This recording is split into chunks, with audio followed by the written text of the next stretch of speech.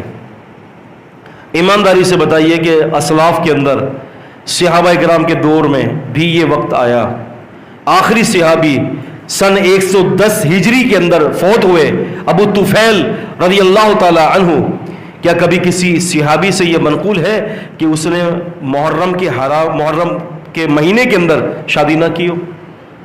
بلکہ تاریخ کے اندر یہ بات موجود ہے کہ بہت سارے ایسے لوگ ہیں سلف صالحین کے اندر کہ جنہوں نے محرم کے اندر خوشیاں بھی منائی ہیں اور شادیاں بھی کی ہیں۔ آپ سمجھ رہے ہیں؟ اور پھر دوسری بات یہ ہے کہ غم تو اس پر ہونا چاہیے نا، غم تو اس پر ہونا چاہیے جو شہید نہیں ہوا، اور جو شہید ہو گیا ہے اس پر غم کس بات کا؟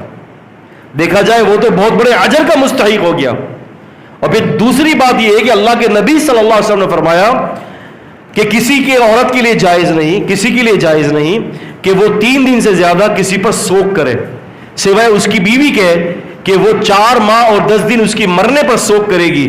تو لہٰذا بیوی کے لیے اجازت ہے، باقی آدمیوں کے لیے تو یہ اجازت نہیں ہے کہ کسی کے مرنے پر یا کسی کے شہید ہونے پر وہ 3 دن سے زیادہ سوگ کریں۔ اور اگر سوگ ایسے ہی ہے تو پھر یقین مانے پورا محرم کیا، پورا 365 دن ہمارے سوگوار گزریں گے، کیونکہ ہر دن کوئی نہ کوئی اللہ کا پیارا، اللہ کا ولی، کوئی نہ کوئی صحابی، کوئی نہ کوئی تابعی، کوئی نہ کوئی محدث جو ہے اس دنیا سے رخصت ہوا ہے۔ تو بات یہ ہے کہ یہ رسومات شریعت کے اندر داخل نہیں ہے، اور میں یہ کیا سمجھتا ہوں کہ یہ یہودیوں کا ایک بہت بڑا پھیلایا ہوا ایک ایسا چکر ہے۔ آپ تو جانتے ہیں کہ یہود جو ہے وہ ہمارے شروع سے دشمن ہے، یہود جو ہے وہ ہمارے شروع سے دشمن ہے۔ اور اگر یہودیوں کی ہسٹری اگر ہم اٹھا کر دیکھتے ہیں تو نبی کریم صلی اللہ علیہ وسلم پر جب وحی نازل ہوئی اس وقت بھی یہودیوں نے آپ صلی اللہ علیہ وسلم کے ساتھ دشمنی اختیار کی تھی، اور یہودی کیسے چاہیں گے کہ مسلمانوں کا جو پہلا مہینہ ہے اس کو جو ہے وہ خوشی کے ساتھ مسلمان گزاریں۔ انہوں نے ایسی چالیں کی، ایسی سازشیں کی کہ آج آپ دیکھیں کہ مسلمان کی اکثریت اس مہینے کے اندر روتی ہے، یا سو رہی ہوتی ہے یا رو رہی ہوتی ہے۔ خیر، تو اس مہینے کے اندر سیدھے ہو کے بیٹھیں، وضو کر لیں آپ۔ صحابہ کرام رضی اللہ تعالی عنہم اجمعین پر اس مہینے کے اندر جو ہے وہ بڑی تبرہ بازی ہوتی ہے۔ صحابہ کرام کی ذات کے اوپر امیر معاویہ رضی اللہ عنہ کے حوالے سے، میں ان کے بیٹے یزید پر بات نہیں کرتا، ان کا معاملہ نزاع کا ہے، مختلف فی ہے، اور نہ ہی یزید کے حوالے سے ہمارا کوئی ایمان کا حصہ ہے، لیکن ہاں سیدنا امیر معاویہ رضی اللہ تعالی عنہ کے حوالے سے میں یہ ضرور بات کہوں گا کہ محدثین نے فرمایا کہ اگر آپ دیکھو کہ کوئی بندہ امیر معاویہ رضی اللہ تعالی عنہ کے اوپر انگلیاں اٹھاتا ہے تو سمجھ لو کہ اس نے صحابہ کرام کے درمیان ایک دیوار تھی جو اس دیوار کو اس نے توڑ ڈالا ہے۔ اب آپ دیگر صحابہ کرام کو دیکھیں گے کہ یہ شخص دیگر صحابہ کرام کے اوپر بھی اپنی انگلیاں اٹھائے گا۔ آپ دیکھیں، میں چھوٹی سی مثال دیتا ہوں، محمد علی مرزا کی مثال دیکھ لیں، اب تو اللہ نے اس کو ذلیل کر دیا الحمدللہ، کافی حد تک یہ پٹ چکا ہے، لیکن آپ دیکھیں کہ سب سے پہلے اس نے کیا کیا، اس نے سب سے پہلے بنو امیہ سے شروع کیا تھا، بنو امیہ سے آگے چل کر یزید پر بات کی، اس نے یزید پر بات کرنے کے بعد جو ہے سیدنا امیر معاویہ رضی اللہ عنہ پر آیا، ان کے اوپر انگلیاں اٹھائیں، امیر معاویہ رضی اللہ عنہ پر انگلی اٹھانے کے بعد ان کے والد ابو سفیان رضی اللہ عنہ پر انگلیاں اٹھائیں، پھر ان کے خاندان پر انگلیاں اٹھائیں، پھر اس کے بعد کرتے کرتے صحابہ کرام کو منافق قرار دیا، پھر کرتے کرتے جو ہے یہ ثابت کیا کہ ایک علی رضی اللہ تعالیٰ عنہ کے علاوہ دیگر جو خلفائے راشدین ہیں انہوں نے سنت کو بھی ترک کیا ہے جان بوجھ کر۔ یعنی آپ یہ سمجھ لیں کہ ارتقاء جس کو کہتے ہیں نا، ارتقاء، اس نے صحابہ کرام کی بے حرمتی کے اندر ارتقاء کا معاملہ انجام دیا ہے، تھوڑا تھوڑا تھوڑا تھوڑا تھوڑا تھوڑا بڑھتے بڑھتے بڑھتے بڑھتے اس نے صحابہ اکرام کے اوپر جو تبرہ بازی کی ہے، حتیٰ کہ اس کے ایک بیان کے اندر اس نے صحابہ اکرام کو العیاذ باللہ منافق بھی قرار دیا ہے. اگر آپ کے سامنے میں اس کی تفصیل بتاؤں نا تو آپ بڑے پریشان ہوں گے کہ یہ کس قسم کی باتیں ہو رہی ہیں. لیکن کیا ہے کہ ان مہینوں کے اندر آپ دیکھیں کہ صحابہ کرام رضوان اللہ علیہم اجمعین پر تبرہ بازی، حالانکہ سیدنا حسین رضی اللہ تعالیٰ عنہ کے حوالے سے اگر ہم دیکھتے ہیں تو ان کو شہید کرنے میں کوفیوں کا بہت بڑا ہاتھ تھا، کوفیوں کا بہت بڑا ہاتھ تھا. سیدنا عبداللہ بن عمر رضی اللہ تعالی عنہما موجود ہیں. کسی نے کہا کہ عبداللہ، حالت احرام میں اگر کوئی شخص مچھر مار دے اس کا کفارہ کیا ہے؟ حالت احرام میں مچھر مار دیا، حالت احرام میں آپ بال نہیں نکال سکتے، آپ کسی مچھر کو مکھی کو مار نہیں سکتے الا یہ کہ کوئی موذی جانور ہو. تو عبداللہ بن عمر نے کہا کہ بھائی کہاں کے ہو تم؟ کبھی نظر نہیں آئے، یہ پوچھ رہے ہو کہ حالت احرام میں اگر کوئی مچھر مار دے اس کا کفارہ کیا ہے، تم ہو کہاں کے؟ کہنے لگا میں کوفے سے آیا ہوں. کیا کہا؟ کوفے سے آیا. عبداللہ بن عمر نے فرمایا رضی اللہ عنہما، لوگوں دیکھو ان کو، یہ ہم سے احرام کی حالت میں مچھر کا کفارہ پوچھ رہا ہے. انہوں نے نبی علیہ الصلوۃ والسلام کے دونوں چہیتوں کو قتل کر دیا، اس کا کفارہ ہم سے نہیں پوچھا. آپ سمجھ رہے؟ تو بھائی بات یہ ہے کہ یہ داستان کہیں اور جا رہی ہے. کوفیوں نے سیدنا حسین رضی اللہ تعالی عنہ کو سینکڑوں کی تعداد میں خطوط بھیجے تھے.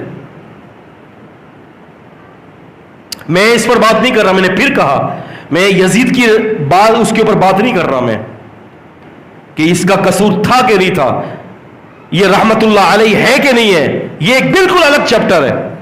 اس پر تو اگر میں بات کروں تو 2-3 جمعے ہو جائیں گے. اگر تحقیق اور محقق بات کروں اور ایسے بات نہیں کروں گا اس پر، اگر میں اس پر بات کروں گا تو کتابوں کے ساتھ بات کروں گا آپ کے سامنے.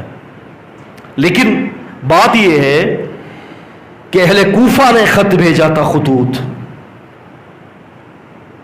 سیدنا حسین رضی اللہ تعالی عنہ کو. کوئی شک نہیں ہے آپ حق پر تھے، رتی بر بھی شک نہیں ہے. حسین رضی اللہ تعالی عنہ اپنے معاملے میں حق پر تھے، بڑے عظیم تھے، یہ سر کے تاج ہیں ہمارے. ہم مقابلہ نہیں کر رہے ان کا کسی اور شخصیت سے، یہ ہزاروں یزید بھی ان کا مقابلہ نہیں کر سکتے. یہ نبی پاک صلی اللہ علیہ وسلم کے چہیتے تھے، اہل بیت سے تعلق ہے. لیکن بات یہ ہے کہ ان کو شہید کس نے کروایا، مسئلہ یہاں پر ہے. وہ خطوط کہاں سے آئے تھے؟ 300 یا 3000 کی تعداد کے اندر جو کوفہ سے لکھے گئے تھے، کس نے دیے تھے؟ اس دور کے اندر ایسا تھوڑی تھا کہ آج آپ یہاں کھانسی کریں گے تو امریکہ کے اندر آواز چلی جائے گی سیکنڈ میں. پوری پلان، ساری سازشیں تھیں. آپ کو بلایا گیا، زبردستی بلایا گیا آپ کو. تو اگر اس پر ہم بات کریں گے تو کریں گے اس پر بات انشاءاللہ، آپ فکر نہ کریں. صحیح روایات کے اعتبار سے ہم بات کریں گے اس کے اوپر. اور کبھی انشاءاللہ الرحمن جمعے سے ہٹ کر کوئی ایک پروگرام رکھیں گے، کوئی اتوار کا دن ہوگا یا کوئی ایسا ہوگا، کتابوں کے ساتھ. کتابیں بھی انشاءاللہ ہم لائیں گے تاکہ آپ دیکھ لیجئے گا اپنی آنکھوں سے کہ ان نیک لوگوں کو کن لوگوں نے شہید کیا. ہم کہیں گے تو برا لگ جائے گا. تو بات یہ ہے بھائی کہ صحابہ اکرام کے حوالے سے اپنی زبان کو بند رکھنا ہے. آپ کہیں گے وہ صحابی نے ایسے کیا ویسے کیا. او بھائی بات یہ ہے وہ صحابی کا معاملہ اللہ کے ساتھ ہے. میں ایک مثال دیتا ہوں. میرے والد اگر کوئی گناہ کرتے ہیں، میں مثال دے رہا ہوں، تو کیا مجھے شریعت نے اجازت دی کہ میں اپنے باپ کے اوپر انگلی اٹھاؤں؟ نہیں. میرا باپ کیسا بھی ہے لیکن میرے لیے تو اللہ کا ولی ہے، میرے لیے تو جنت کا وسط دروازہ ہے یہ. کسی فلاں بندے کا باپ، کسی کا بھی کوئی باپ ہو، اگر وہ زانی اور شرابی اور چور بھی ہوگا نا، تب بھی وہ باپ اگر اپنی بیٹی کے لیے دعا کرے گا، اللہ اس کی دعا کو قبول کر لے گا. یہاں پر اللہ یہ نہیں کہے گا کہ تیرا باپ زانی ہے اس لیے تیرے باپ کی دعا تیرے حق میں قبول ہے. نہیں، ثلاث دعوات اللہ مستجاب لا شک فیہن، 3 دعائیں ایسی ہیں جن کی قبولیت میں کوئی شک نہیں ہے. دعوت الوالد لوالدہ، باپ کی دعا اپنی اولاد کے حق میں، ودعوت المسافر، مسافر کی دعا، ودعوت الصائم، اور روزے دار کی دعا. روزے دار تو رمضان میں پورا مہینہ ہی قبولیت کے اندر ہوتا ہے.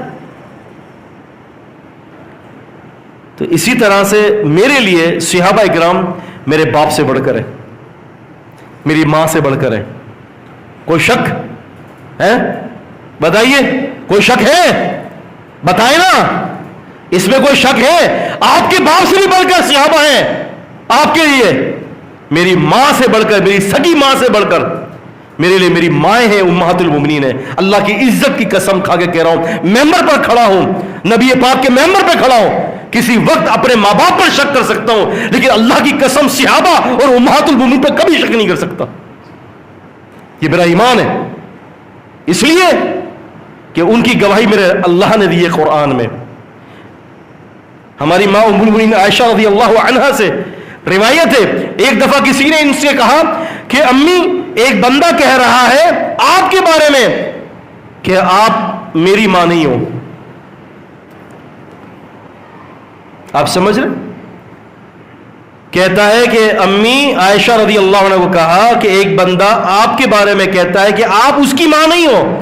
تو کہنے لگی بیٹے صحیح کہہ رہا ہے نا، میں تو مومنوں کی ماں ہوں، فاسق اور فاجروں کی ماں تھوڑی نہ کوئی ہوں. صحیح کہہ رہا ہے وہ، میں اس کی ماں نہیں ہوں. سمجھ میں آ رہا ہے مسئلہ؟ تو بات یہ ہے کہ ہم نے ادنے سے ادنا صحابی بھی ایک دفعہ نبی پاک صلی اللہ علیہ وسلم کی زیارت کر لی اور ایمان کی حالت اور ایمان کے ہاتھ میں فوت ہوا. اللہ کی عزت کی قسم کھا کے کہہ رہا ہوں، اس کی محبت دل کے اندر آ گئی، اس لیے کہ اس نے اس چہرے مبارک اور چہرے انور کی زیارت کر لی جس کی زیارت پر اللہ نے آگ کو حرام کر دیا، حرام کر دیا. تو یہ صحابہ کرام کا مقام ہے. اور آپ دیکھیں قرآن حدیث کے بیانات بھرے پڑے ہیں. محمد الرسول اللہ صلی اللہ علیہ وسلم والذین معه اشداء علی الکفار ورحماء بینہم، یہ صحابہ ہیں، کافروں پر بڑے سخت تھے اور آپس میں بڑے رحم دل تھے. کافروں پہ کتنے سخت ہیں اور آپس میں کتنے رحم دل تھے. ایک جنگ کے موقع پر 7 صحابی زخمی ہوئے، 6 سے 7، اور اتنے زخم کی چور ہے کہ تاب نہیں لا سک رہے تھے، اور ان سب کے منہ میں ایک ہی لفظ تھا، پانی پانی پانی. ایک آدمی آیا، ایک صحابی کو دیتا ہے کہ بھائی پانی پیجئے. وہ پانی لے کر زندگی اور موت کی کشمکشم میں، جب ایسی کشمکشم ہوتی ہے تو آدمی اپنی سگی اولاد کو بھول جاتا ہے نا. اپنے ہونٹ پر پیالہ رکھتے تو ساتھ والے دوسرے صحابی کی آواز آ جاتی ہے، پانی پانی. کہتا ہے کہ اس کو دے دو. جب اس تک پہنچتے تو تیسرے کی آواز آ جاتی ہے، دوسرے نے کہا تیسرے کو دو. تیسرے کو پہنچتے تو چوتھے کی آواز آتی ہے، تیسرے نے کہا چوتھے کے دے دو. حتیٰ کہ آخری صحابی تک پہنچتے ہیں تو اس سے پہلے سارے صحابی اللہ تعالیٰ کے پاس پہنچ چکے ہوتے ہیں. یہ ہے رحماء بینہم، آپس میں رحیم تھے. تراہم رکعا سجدا یبتغون فضلا من اللہ ورضوانا. اے نبی صلی اللہ علیہ وسلم، آپ دیکھیں گے کبھی کوئی رکوع میں ہے، کبھی کوئی سجدے میں ہے، اور یہ اللہ تعالیٰ کے رضا کی، اس کی خوشنودی کے متلاشی رہتے ہیں. لمبے لمبے قیام، لمبے لمبے سجود، اور فکر کیا ہوتی تھی کہ یا اللہ آخرت ہاتھ سے نہ جائے، دنیا جاتی ہے تو چلی جائے. تو صحابہ کرام کی توقیر کرنا سیکھیں، عزت کرنا سیکھیں. ماں باپ کی عزت سے زیادہ صحابہ کرام کی عزت ہے. اللہ تعالی ہمیں کتاب و سنت کا فہم دے. اقول قولی ھذا استغفر اللہ.